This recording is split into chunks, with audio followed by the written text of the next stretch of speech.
కవిత్వం కావాలి కవిత్వం, అక్షరం నిండా కలకల్లాడిపోయే కవిత్వం కావాలి కవిత్వం అని చెప్పి రహస్యోద్యమం కవితా సంపుటిలో శ్రీశ్రీ రాసినటువంటి, త్రిశ్రీ గారు రాసినటువంటి ఈ అద్భుతమైన కవిత ఇవాళ చాలామంది నాలికల మీద తేలియాడుతున్నటువంటి ఒక అద్భుతమైనటువంటి వచన కవిత. సార్, అయితే మీరు కవిత్వం చదివారు, అదొక భరోసా అన్నట్టుగా ఒక రకమైన మూడ్లోకి తీసుకెళ్తుంది.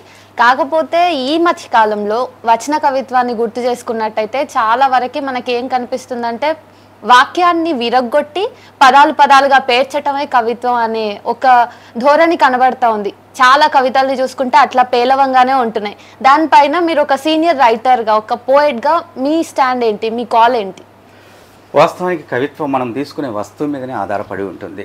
మనం అమ్మ గురించి ఒకవేళ కవిత రాయాలి అని అనుకుంటే, అమ్మ ఎవరికైనా ప్రేమ అంటే ఇష్టంగా రాయాలి, ప్రేమగా రాయాలి, రాయాలని కాకుండా ప్రాణం పోసి రాయాలి, ప్రాణంగా రాయాలి, ఇష్టంగా రాయాలి. అప్పుడు కవిత్వం అద్భుతమైనటువంటి కవిత వస్తుంది. కొందరు చెప్పడం వల్ల కొందరు కవిత్వం రాస్తారు, లేదా కొన్ని పోటీలకు అని చెప్పి కొన్ని కవితలు పంపిస్తూ ఉంటారు, లేదా స్నేహితుడి కోసం చాలామంది కవులు వాళ్ళ స్నేహితులకు ప్రేమలేఖలు రాసి, అంటే వాళ్ళ ప్రేమకు కాదు, స్నేహితులు చెప్పడం వల్ల, అరే నేను ప్రేమిస్తున్నాను ఒక అమ్మాయిని, కొంచెం మరి నువ్వు కవిత రాస్తావు కదా, నా ప్రేమను నా ప్రేయసిని దృష్టిలో పెట్టుకొని నువ్వు కవిత రాయి అన్నప్పుడు చాలామంది అట్లా కవిత్వం రాస్తూ, అట్లా కవితలు రాస్తూ ఇవాళ మంచి లబ్ధ ప్రతిష్ఠులుగా, గొప్ప కవులుగా, పేరునికన్న కవులుగా చలామణి అవుతున్నారు.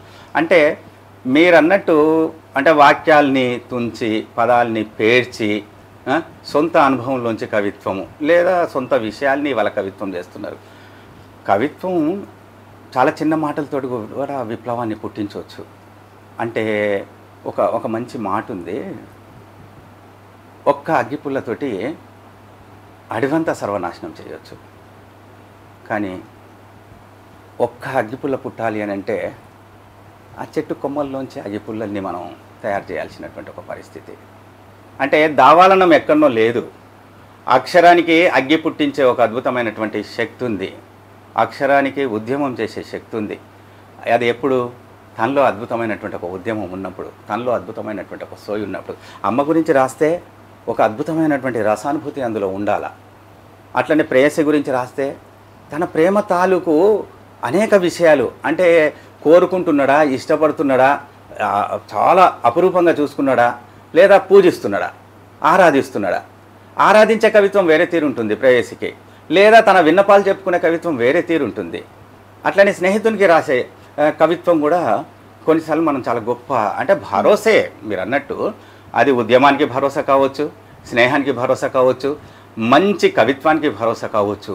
కానైతే రాస్తున్న అంశం మీద పట్టొకటి ఉండాలి, ఇష్టంగా రాయాలి, కొంచెం కష్టంగా రాయాలి, గుండెని మంట పెట్టుకొని రాయాలి. అంటే ఆర్తి ఉండాలి, అందులో ఒక తపన ఉండాలి, ఒక ప్రేమ ఉండాలి.